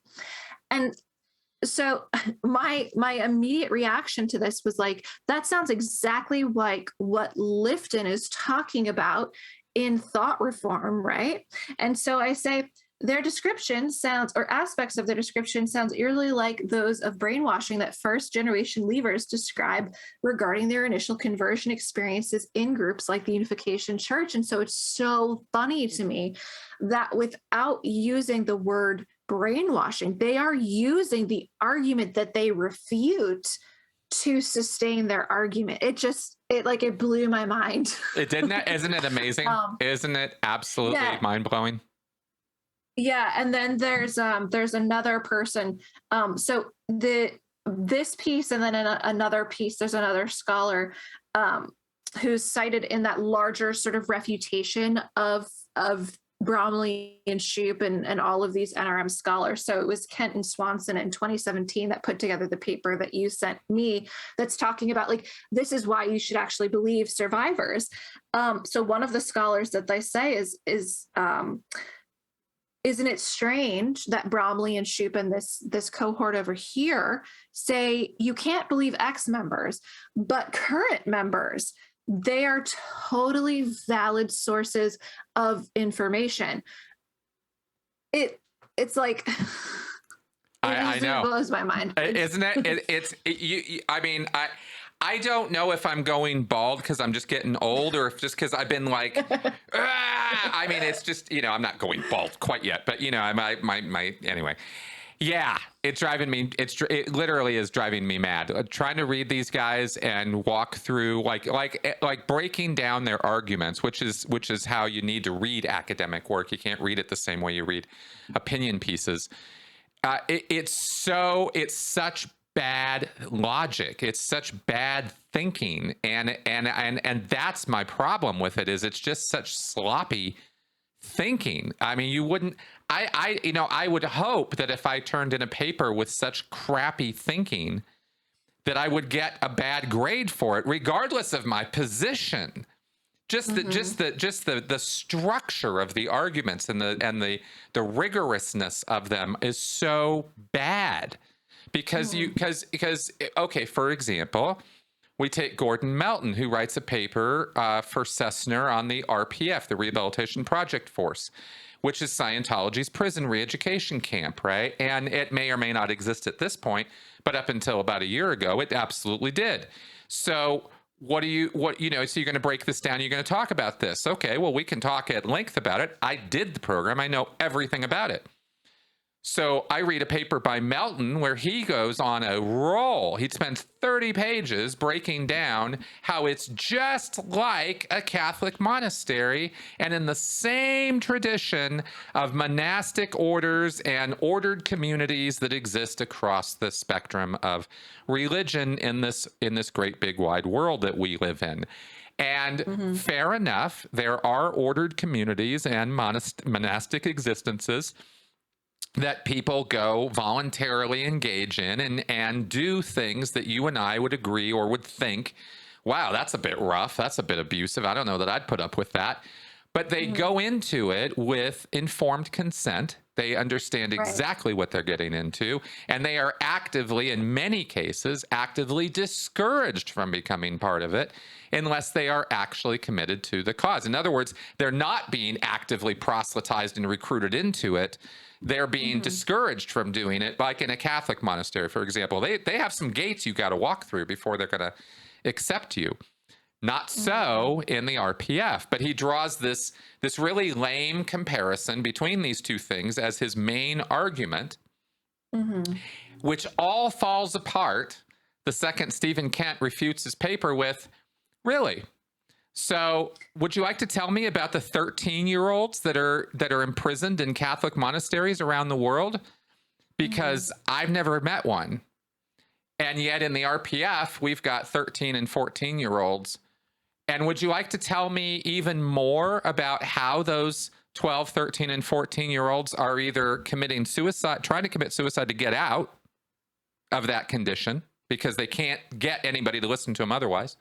Or would you like to tell me about how it is that those 12, 13, and 14-year-olds should be sitting in a chair listening to the sexual transgressions, the moral sexual transgressions of grown adults, right, who get to, tell them all about their sins in security checking, because that's also something that you do on the RPF for 5 hours a day, is you security check. You give confessionals to one another, Scientology style, which means you use the e-meter and you ask sharp and pointed questions that are very direct and very to the point, like, have you ever masturbated with something you shouldn't have? Is there something sexual? Have you gotten up to something sexual in the last 24 hours that you're not telling me? These kind of what an interesting question. Have you masturbated with something that you shouldn't have? Are there things that you should and things that you shouldn't? There's it's those kind of open-ended questions that fire off all kinds of moral quandaries for people and get that meter to respond, right? So you have fodder to pull. Point being, nobody in any ordered community anywhere in the world is subjecting 12-year-olds to sexual, the sexual proclivities of grown adults, except in this world of Scientology, right? Well, I mean, in or the Catholic Church, obviously, there's the sexual abuse of children, which is a separate problem. You're talking about like an institutionalized program. Yes. And the Catholic Church definitely has a problem with institutionalized and protected sexual abuse of children. And I think that the danger is in conflating the two of them. Yeah. Which is not. I need to be clear. What you're doing, but no, it's not. And in fact, let's be super clear that there is not one thing you can find in Catholic dogma that justifies what they're doing to those little kids. Right. You can find that in Scientology. That's what I'm saying, is it's dogmatic. Yes, yeah. It's actually a core. When you're doing Scientology properly and standardly, then you have 12-year-olds doing that. Right. When you're doing Catholicism, when you corrupt Catholicism and turn it into something that it's not and never was supposed to be, that's when you get the pedophilia that goes on there. So I'm drawing very huge difference there, right? And I'm more. And I just wanted to point that out. Yeah, of course, and thank you for doing so. But I'm trying to point out that with Melton here, here's a 30-page paper which completely ignores every single problematic aspect of the RPF because he's got an agenda, and that agenda is very clear. It is, this is normal, this is perfectly fine, and I am more than happy to go into any court of law and testify to that fact so that Scientology will keep paying me and I can keep getting along in the world. And that's the kind of nonsense that we're dealing with. So I can go, I can look to the individual scholars and their personal issues, but I can also point to the fact that their work is just shit. And I can point out why it's shit. And that's, I think, a better way of That's what academia is giving me, is that avenue of attack where it's not just a personal level of, well, I just don't like that guy. I just don't think that's a very credible attack on somebody's work, right? Is I just don't like the guy. But if you can actually point out, no, this guy's work is shit, and here's why, then you've got, a much better base, I guess. Yeah. And I think that all of that is so, even getting to the point where you're like, well, I don't even like that guy is an important step out of where we come from, because to sort of circle back to like our Dr. Oz's and Dr. Phil's and whatnot, I think that many of us who exit these organizations because there's some sort of, again, letters after their name, there's authority given to these people, it's very easy for us to shut down our intuition about things and say, oh, well, they're saying this, therefore I can't stand up to that because I don't have the credibility, I don't have the education, I just have like my feeling about this thing that doesn't feel wrong or it doesn't sync with my experience. And I think we talked about this before on a previous podcast too, but what happens is that when we're still in that sort of nebulous stage of developing our critical thinking as we're healing, those perspectives of those scholars that are refuting our experiences, it's part of the gaslighting and the bypassing that we experienced. Like when I first started sharing my art and my story years ago, there were people, second gen, who are still in the church who would comment on it and be like, well, that wasn't my experience. And their intention was to shut me down and to say that I was wrong, and to say that, again, like this is just an atrocity tale kind of thing. Some of those people I remember who did that have since left the organization, which is funny. But that is a tactic that's used against us by people who are still in the organization. And so it's very, very difficult when you have your culture of origin, if you will, teaming up with experts in the field to say that your experience is wrong. It's so re-traumatizing. And I think that it can get to a point where people don't feel like they can trust their own experiences. And that's what I was feeling as you were talking about the way that RPF is being described. Somebody who comes out of that experience who hasn't had the opportunity to like really deconstruct their own narrative and then rebuild it and understand it might read a paper like that or hear an opinion informed by that, or read a court case about some outcome related to that, and then feel like they can't trust their own belief about what happened to them. And that's, to me, such a tragedy. Big time. Could not agree more. The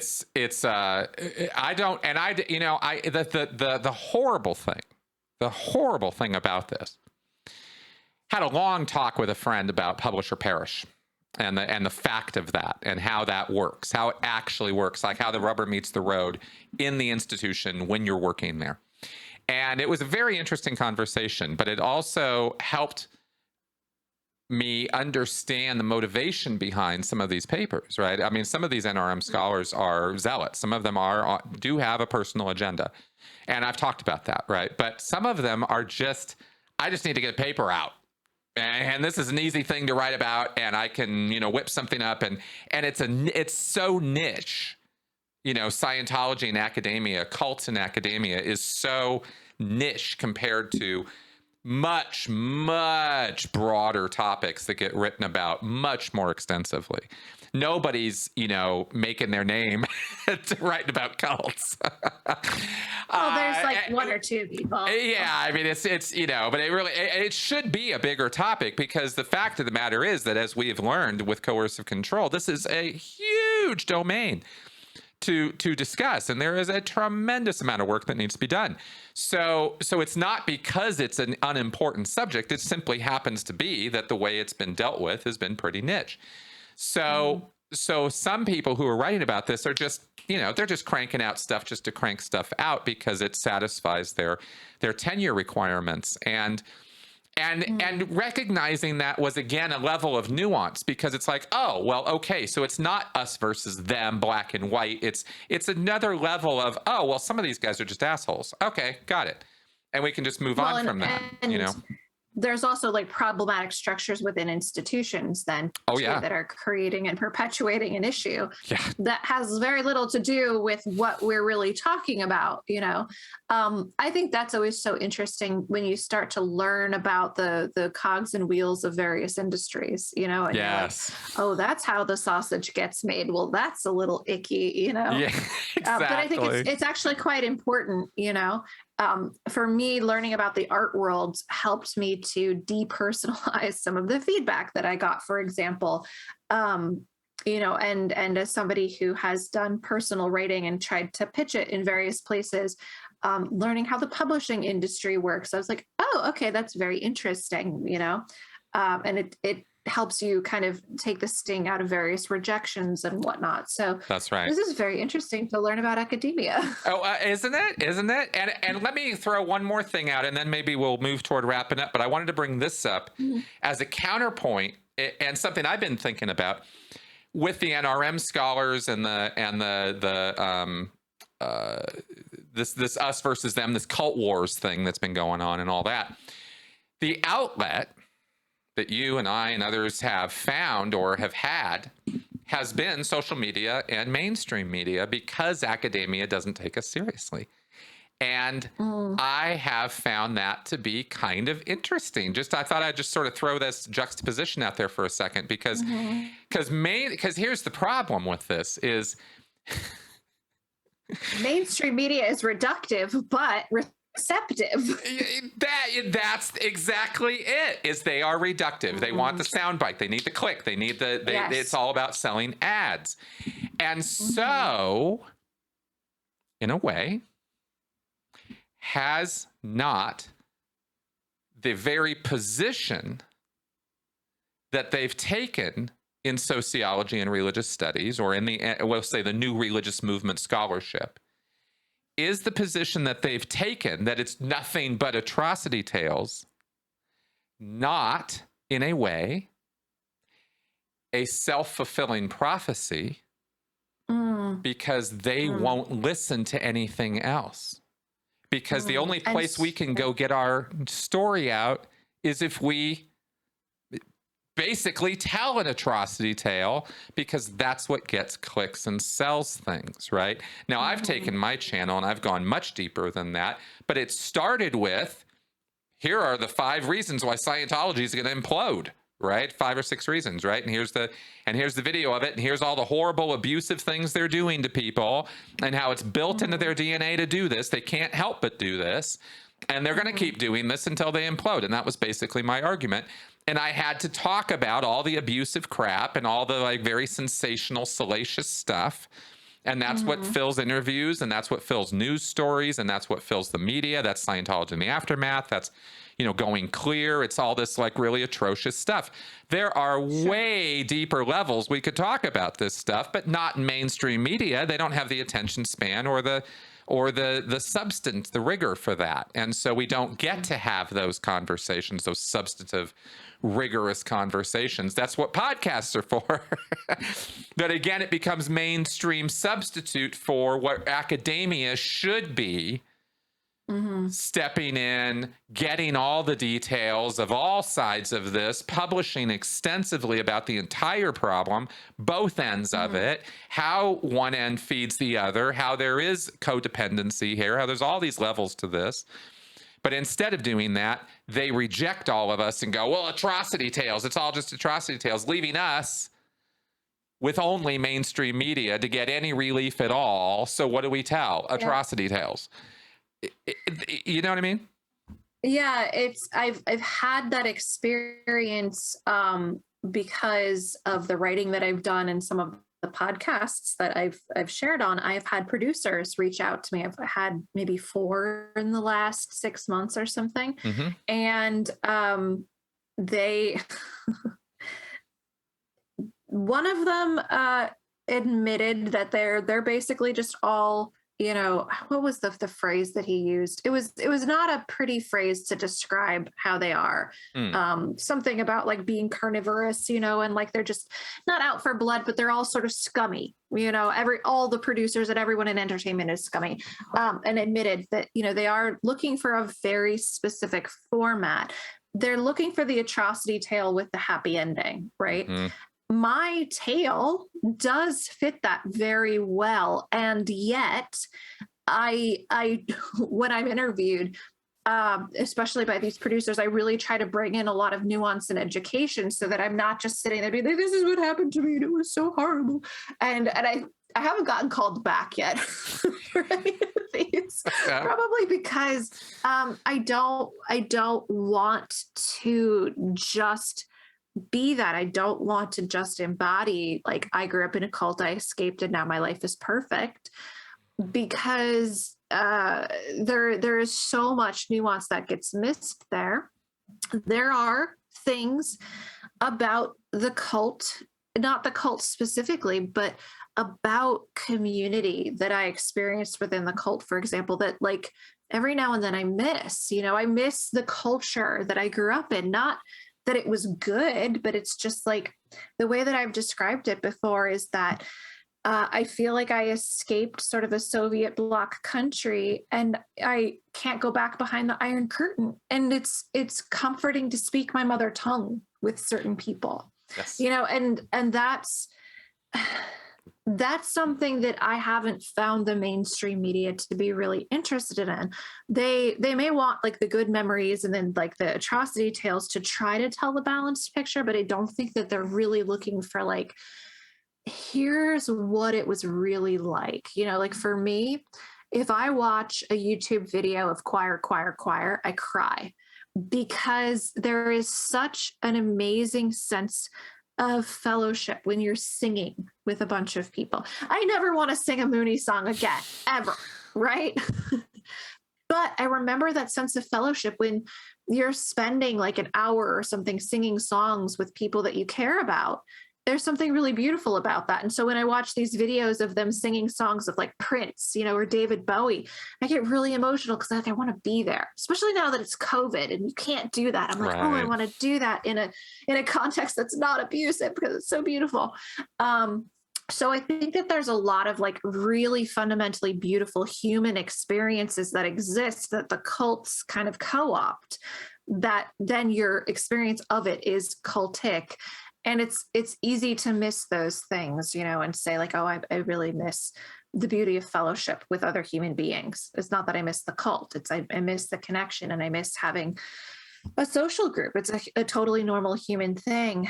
And I feel like it's so dangerous to talk about stuff like that because the NRM side of it will take it and be like, see, it's just an atrocity tale that you're painting and there was so much good stuff that you're leaving out. And then mostly the mainstream media wants the trauma porn. That's right. And, there's a lot of it. There is a lot of it out there. And I think on some level, like, it is important for people to know that this exists. But the way that it's packaged and sold is really difficult for me. And I don't know if it was you or somebody else that I was talking to. It might have been Phil Drysdale, and I may have mentioned this to you before. But our consumption of these stories, we have to be very careful of, I think. We have to look towards ethical consumption of them, because a friend of mine was interviewed by one of the producers that I was interviewed by. They actually filmed a pilot for something that ended up falling through. And when this friend told me what he was subjected to in that interview process, I was horrified at how traumatizing it was. And so they purposely found somebody that they felt that they could manipulate, that they could trigger to get the emotions that they wanted, that they could tell the story that they wanted. I have another friend that did a documentary series, and somebody that we both know walked off because the producer asked her, can you say that again, but can you cry when you say it? Right.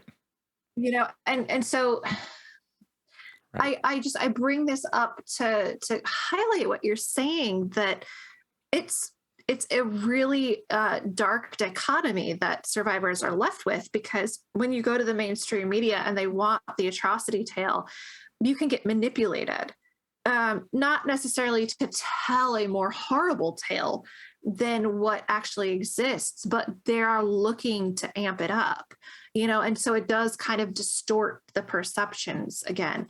And you are a packaged product being sold. Right. And neither extreme is great for survivors. Very few of us feel like we really have control over our stories, that our narratives are no longer triggering for us. And so it's a very vulnerable position when you go to the mainstream media, because you don't know what they're going to do with your story. And you no longer have control over it too. It's like when we talk about the way that reality TV is edited for various perspectives and various like dramatizations of things, you don't know how you're going to come across. You don't have control over that final product. And so that's part of why the dichotomy that you're talking about upsets me so much. And thank you for bringing all of that up, because that's exactly what I was wondering. What are your thoughts on this entire topic? Because it is hugely difficult for us. I mean, we are, it's good to have, and I am thankful for, outlets that will get the stories out there. However, as you just described, I'm not thankful for when they're trying to milk it for all the trauma porn they can get out of it. It gets a bit much, and I've been in that hot seat. You have, your friends have. I mean, this is my friends have. So there's a game here, and I'm acknowledging, I'm openly acknowledging the fact that us trauma survivors, us survivors of coercive control, have experienced abuse and trauma, and we have lingering effects of that, and we're going to have lingering effects of that, and we want to tell the world about it because we don't want other people to have lingering effects of that or have to suffer it in the first place. Well, academia won't listen to you because you're just an idiot, and mainstream media will listen to you, but only if you can turn the tears on and the anguish and really demonstrate and put your trauma on display to the entire world. Which is understandable that you need to create an emotional impact so people will listen to you. I wish people were better, but they're not. People need an emotional impact in order to hear you in the first place. And so that matters, but doesn't it kind of suck that you have to put trauma survivors in that position to be heard? Because the authorities and the people who actually have heads on their shoulders that could do more and do more seriously about this just won't even listen to you. And that's the sort of double bind that we're all sort of in a little bit. And I it's a strong thing to say that's a double bind, but it's a difficult place to be. And I wanted to acknowledge that, Yeah, you choose between being unheard or being the circus freak, basically, and that's just a shitty set of choices. That is what Dr. Janja Lalich would call bounded choice. It is no choice at all. Exactly. There we go. And there we go. So, again, the learning helps inform us of these positions we're in. We get to go, oh, wow, yeah, it's a whole new level of fuckery. But there it is. It's reality. And that's how you can start dealing with it. And at least when, I'd rather know than not know. I'd rather, I'd rather know than not know. And I'd rather live with an uncomfortable truth than a pleasing lie. I would, but that doesn't mean I'm not going to complain about the uncomfortable truth. It's uncomfortable, Yeah. So anyway, I just wanted to point that out. I guess we should start wrapping up. It's been almost 2 hours. We've had a lot of wonderful conversation here. I am always happy to have you on the show here. You bring an informed and fascinating viewpoint to everything we've talked about so far. No, thank you. I just feel like it's two students nerding out together. It's always fun to chat with you. And I feel like I learn a lot as I talk to you, and I feel validated for my own struggles with school specifically. So it's, you know, it's nice. I feel like we're just having coffee and chatting. It's always wonderful. Exactly. And basically those are the podcasts I'm getting away with right now, is because I'm just so into my work. I don't have the time to go off and research the, you know, Church of God of England or whatever, and break down why they're abusive right now. I just don't have the time to do that. So these are the conversations you guys get right now, and so far they seem to be going over well. So there you go. So again, Jen, thank you very much for taking the time to contribute to my little show here. Of course, I'm always happy to talk with you. Thank you for having me. Awesome. All right, folks. So we're going to wrap up here. So I am sure, again, as we have promised many times, we will get to Jen's story, but we're just having so much goddamn fun having all these other discussions that we're just going to just keep having fun. So deal with it. We're going to kick that can down the road. Yeah. That's right. That's what we're going to do. And all that being said, thanks for tuning in, guys. I hope you've enjoyed this show. I hope you enjoy the channel. And if you do, consider supporting me through Patreon or PayPal. I love the love, and of course think that we are putting out good content here, so it deserves it. All right, guys. See you next week. Bye-bye.